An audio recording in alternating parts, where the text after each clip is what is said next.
Hello, this is Lady Boulay, and welcome back to Black American Lineage. Thank you for all you do to support this channel, and y'all are hanging in there with this channel. Thank you very much. Today, I'm going to talk about the first black automobile makers in America. It saddens me every time I do a video like this because we're talking about the genius of black people even before slavery ended. But somehow, something or somebody derails the genius of black people. But fortunately, the history is preserved and we get to know who we have been, who we are now, and who we will be in the future. But it's really sad because something happened to throw these people off, to keep them from succeeding in the way they should have succeeded. And it's really the fear and jealousy of black people, just afraid that black people are going to outdo you because they know you will. They know you will. And we have that record and we have that history. But anyway, I want to talk about the first black automobile makers in America. So here we go. One of the earliest U.S. car companies was founded by a formerly enslaved man, C.R. Patterson and Sons, which started as a carriage building firm, produced luxury roadsters, and later bodies for service vehicles. Here is a picture of the great man, and he is credited with being the inventor of the carriage. And his patent number is right here, 364,849. That's his patent number for inventing the carriage because we know in order to get credit for it, you have to have the patent number. Charles Richard Patterson was born in 1833. He was an entrepreneur who started the C.R. Patterson and Sons Carriage Company in 1893 in Greenfield, Ohio. Patterson and Sons grew to be the first and only black-owned and operated automobile company on the continent from 1893 to 1939. Patterson was born into slavery as the youngest of 13 children. His enslaved parents escaped from Virginia to abolition sympathetic Greenfield, Ohio in the early 1840s.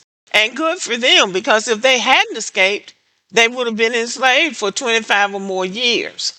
Patterson was a local preacher in Greenfield and an abolitionist who preached equal rights and opportunities for black Americans. Patterson was also influenced by the American abolitionist and social reformer Frederick Douglass.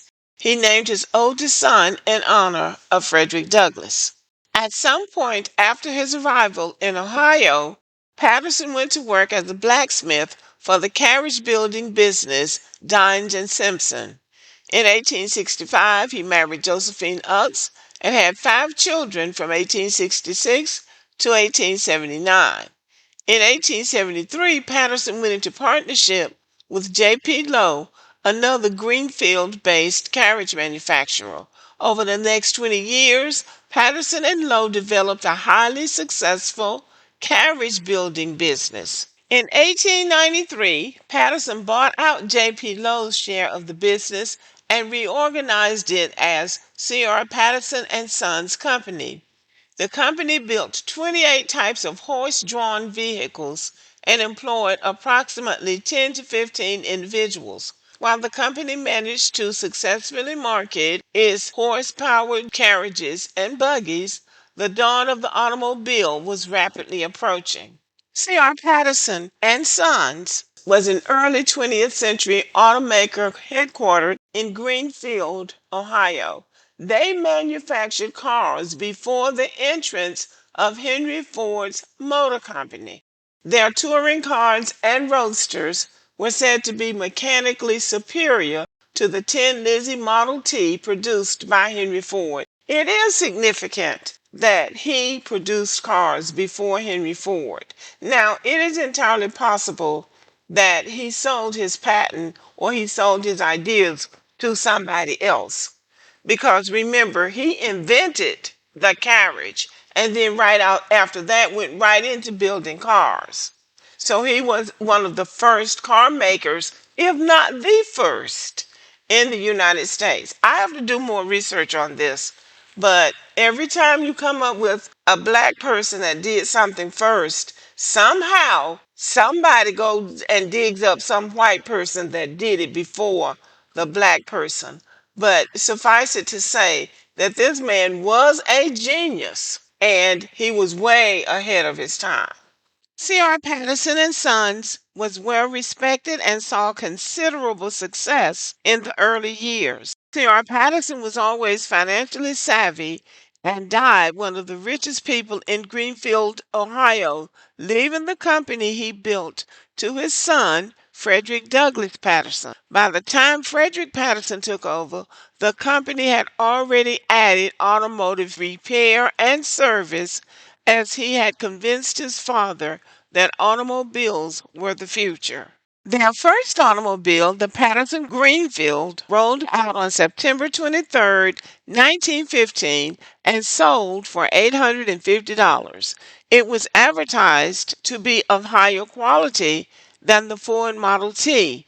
The vehicle had a 40 horsepower Continental four-cylinder engine and a top speed of 50 miles per hour. Wow. Estimates of Patterson Greenfield car production vary, but it is almost certain that no more than 150 vehicles were built. The company soon switched to production of truck, bus, and other utility vehicle bodies, which were installed atop chassis made by major auto manufacturers such as Ford and General Motors. Its school bus bodies, in particular, became popular as Midwestern school districts began to convert from horse drawn to internal combustion fired transportation by 1920. So the car manufacturers, General Motors and Ford Motor Company, overwhelmed them in the car business. So they switched to buses and trucks and other utility vehicles. But anyway you cut it, this was an innovative, groundbreaking, genius idea of a person who had been born in slavery. Charles Patterson died on April 26, 1910. Frederick, his son, died on January 18th, 1932. Frederick Patterson never revealed his face to his customers, often sending a white proxy in his place to avoid customers' prejudice. And we're not surprised by that. Due to the crippling effects of the Great Depression, this black owned independent automotive vehicle manufacturer was ultimately forced to close production in 1939. Both C.R. Patterson and his son, Frederick Douglass Patterson, are 2020 and 2021 inductees in the Automotive Hall of Fame in Detroit, Michigan. So, 5 facts about the inventor of carriages. The C.R. Patterson and Sons Company evolved to manufacture automobiles and later school bus and truck bodies, hearses, and moving vans. So, see, they diversified and kept on going. He held 3 utility patents, 2 of which are related to carriages. Some of their most popular offerings were horse drawn school wagons and buggies designed for winter or stormy weather.